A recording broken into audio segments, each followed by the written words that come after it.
তো এই দেখুন বন্ধুরা কি সুন্দর তুলতুলে নরম আমের মালপোয়া বানিয়েছি। তো বন্ধুরা এই মালপোয়া আপনারা যদি বাড়িতে বানাতে চান, বানিয়ে খেতে চান, তো আমার এই ভিডিওটা প্রথম থেকে শেষ অবধি দেখবেন। নমস্কার বন্ধুরা, আমি শ্রীমতী কিচেনে সকলকে স্বাগত জানাচ্ছি। তো আমি আজকে শ্রীমতী কিচেন নতুন আরেকটা রেসিপি নিয়ে চলে এসেছি। আমি আজকে বানাচ্ছি আমের মালপোয়া। তো আমের মালপোয়া বানানোর জন্য দেখুন এই যে আমি দুটো আম নিয়ে নিলাম। এই আম দুটো দিয়েই বানাবো। আর ওই আমগুলো দেখছি বেশ একটু শক্ত শক্ত, ভালো পাকেনি, তাই ওই আমগুলো রেখে আমি এই আম দুটো দিয়েই আজকে এই আমের মালপোয়া বানাবো। তো আমার এই আমের মালপোয়া বানানোর জন্য প্রথমে আমি দেখুন এই বাটির পরিমাণে 1 বাটি সুজি নিয়ে নিচ্ছি, দেখছেন। তো এই সুজিগুলো আমি একটু বেশ ভালো করে দেখে নিচ্ছি কোনো নোংরা টোংরা আছে নাকি, না নেই। তো এই সুজির মধ্যে আমি 1 গ্লাস পরিমাণে দুধ দিয়ে দিচ্ছি, গরম দুধ, যাতে সুজিটা সুন্দর নরম হয়ে ওঠে। এই দেখুন গুলিয়ে রেখে দেব আধ ঘন্টার জন্য। তো সুজিগুলো আমি ভিজিয়ে রেখে দেব। তো সুজিগুলো বেশ ভেজা হতে হতে, মানে নরম হতে হতে, আমি এদিকে যে যা উপকরণগুলো লাগে সেই উপকরণগুলো আমি নিয়ে নিচ্ছি। আর আপনারা এই উপকরণ আমি কি কি নিচ্ছি সেগুলো দেখুন। তো এটা বানানোর জন্য সুন্দর দেখে দুটো আম যে নিয়ে নিয়েছি, এগুলোকে বলে চোষা আম। তো আমগুলো কিন্তু খেতেও মিষ্টি হয় ভীষণ। দেখছেন তো কি সুন্দর আমগুলো, আর নরমও হয়েছে। তো বন্ধুরা আমরা কিন্তু কম বেশি আম খেতে সকলেই ভালোবাসি। আর যদি সাথে আমের পিঠে হয় তাহলে তো কোনো কথাই নেই, খেতে কিন্তু দারুণ হবে। তো দেখুন বন্ধুরা আমি আমটা বানানোর জন্য, আমের মালপোয়া বানানোর জন্য আমগুলো কেটে নিচ্ছি মিক্সচারে। তো আমি মিক্সচারেই পেস্ট করে নেব এই আম দুটো। তো এই দেখুন আমি আমগুলো সুন্দর চাকচাক করে কেটে নিয়ে তারপরে মিক্সচারে দিয়ে দিচ্ছি। তো এই দেখুন আমার মিক্সচারে পেস্ট করা হয়ে গেছে। তো আমি এগুলো ঢেলে নিচ্ছি। তো এখন আমি এখানে কি কি উপকরণ দিচ্ছি তাই দেখুন। এই যে প্রথমে দিয়ে দিচ্ছি 2 বাটি পরিমাণে চালের গুঁড়ো, তার সাথে ওই বাটির পরিমাণেই 1.5 বাটি চিনি দিচ্ছি। আপনারা যতটা মিষ্টি খাবেন ওই পরিমাণে মিষ্টিটা দেবেন। আমরা একটু মিষ্টি কমই খাই, এর জন্য একটু কম মিষ্টি দিচ্ছি। তো মিক্সচারটা একটু দুধ দিয়েই ভালো করে ধুয়ে নিচ্ছি, যেখানে এখানে এই জায়গাটার মধ্যে, মানে তো আমি এই গোলাটার মধ্যে কোনো জল ব্যবহার করব না, আমি দুধ দিচ্ছি। আপনারা চাইলে জল দিয়েও ব্যবহার করতে পারেন, জলও দিতে পারেন।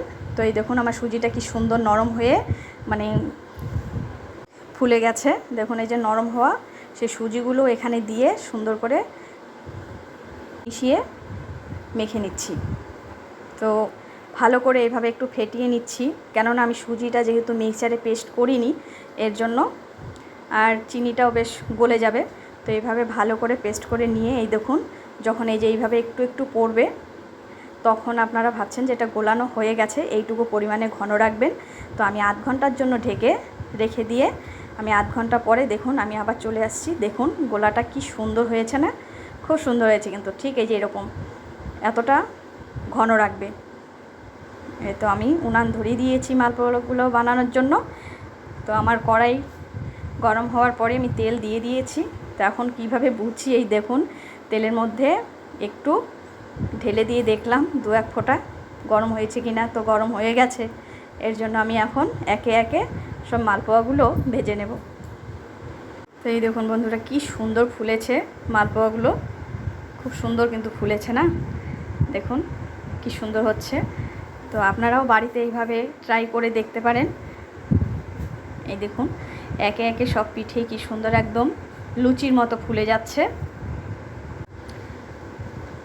দেখুন খুব সুন্দর কিন্তু ফুলছে।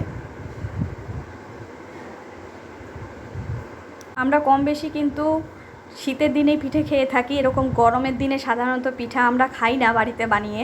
তো মাঝে মধ্যে তো একটু শখ হতেই পারে পিঠে খাওয়ার জন্য, এর জন্য আজকে আমি এই রেসিপিটাই বানাচ্ছি আমের মালপোয়া। আপনারা যদি খেয়ে না থাকেন অবশ্যই কিন্তু বাড়িতে এইভাবে বানিয়ে খাবেন, খেয়ে আমাকে বলবেন কেমন লাগে আপনাদের। তো এই দেখুন একে একে সব মালপোয়াগুলোই বেশ ফুলে উঠছে। তো বন্ধুরা আমার এই মালপোয়া বানানো তোমাদের কেমন লাগলো অবশ্যই আমাকে একটা কমেন্ট করে জানিয়ে দেবেন। আর যদি ভালো লেগে থাকে তো আমার চ্যানেলটাকে প্রথমেই সাবস্ক্রাইব করে রাখবেন।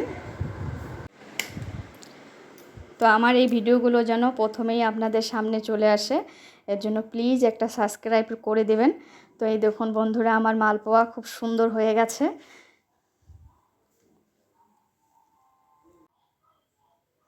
তো এই দেখুন কি সুন্দর হয়েছে না মালপোয়াগুলো, ভেতরে বেশ সুন্দর কুসকুস হয়েছে। এই দেখুন কি সুন্দর হয়েছে, খেতেও কিন্তু দারুণ টেস্ট হয়েছে, মানে আর কি বলবো, তুলনাই হয় না, এত টেস্ট হয়েছে, দারুণ দারুণ, সেই টেস্ট।